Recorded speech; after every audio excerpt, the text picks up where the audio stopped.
नमस्कार मित्रमैत्रिणींनो, मी विजया परब तुम्हा सर्वांचे स्वागत करते स्वामींची छत्रछाया या माझ्या यूट्यूब चॅनलवरती। आजचा विषय आहे, ज्याच्या घरात समाधान आहे तेथे मी आहे। मनुष्य मला भेटला की तो सुखी किती आहे ते मी पाहतो, त्याच्या इतर गोष्टी मी पाहत नाही। पण तुम्ही त्यांची श्रीमंती, विद्या, मान यावरून तो सुखी आहे की नाही हे ठरवता। भगवंता वाचून मनुष्य कसा सुखी होईल? लोकांना श्रीमंत आवडतो तर मला गरीब आवडतो, लोकांना विद्वान आवडतो तर मला अडाणी आवडतो, असे माझे सगळे जगाच्या उलट आहे। पण म्हणूनच जगाचे उलट माझ्याजवळ समाधान आहे। समाधान कशात आणि कुठे आहे याचा मी शोध लावला। मी समाधान रूपी आहे। ज्याच्या घरात समाधान आहे तिथे मी आहे। जो माझा आहे पण समाधानी नाही त्याच्याजवळ राहायला मला कष्ट होतात। अत्यंत समाधानी आहे, तसेच तरी तुम्ही सुद्धा अत्यंत समाधानी राहा की झाले।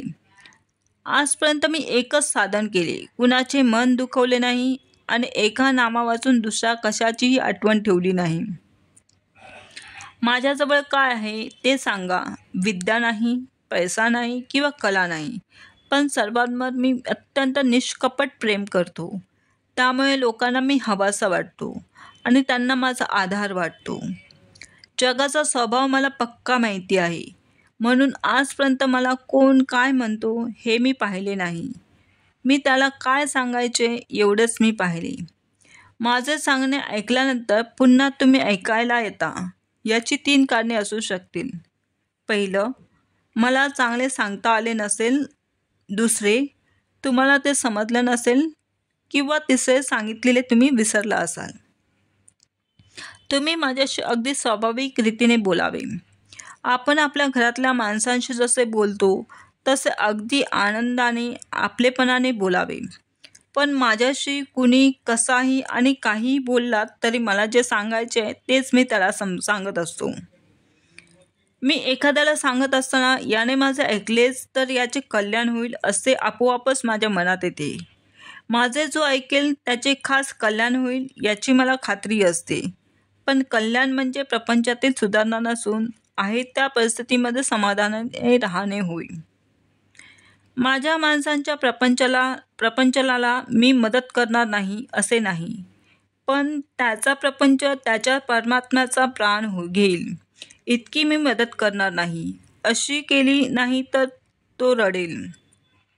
त्याची माझ्यावरची श्रद्धा थोडी कमी होईल, पण तो जगेल हे मात्र निश्चित होईल आणि जगल्यावर आज ना उद्या तो माझं नाव घेईल।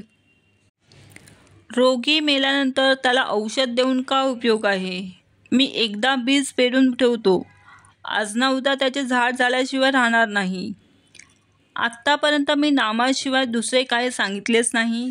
जो मला भेटायला येतो त्याच्या तोंडून नाम घेवायचे माझ्याकडे लागले। श्री स्वामी समर्थ। अवधूत चिंतन श्री गुरुदेव दत्त। ही माझी माहिती तुम्हाला आवडली असेल तर नक्कीच कमेंट करा, तसेच लाईक्स आणि सबस्क्राईब करून बेल आयकॉनवरती क्लिक करा, कारण यानंतर जेव्हा मी नवीन माहिती अपलोड करेन तेव्हा तुम्हाला तुमच्या मोबाईलवरती नोटिफिकेशन मिळेल। धन्यवाद। माझी ही माहिती संपूर्ण ऐकल्याबद्दल। तुमचा आजचा दिवस स्वामीमय जावो हीच स्वामीचरणी प्रार्थना।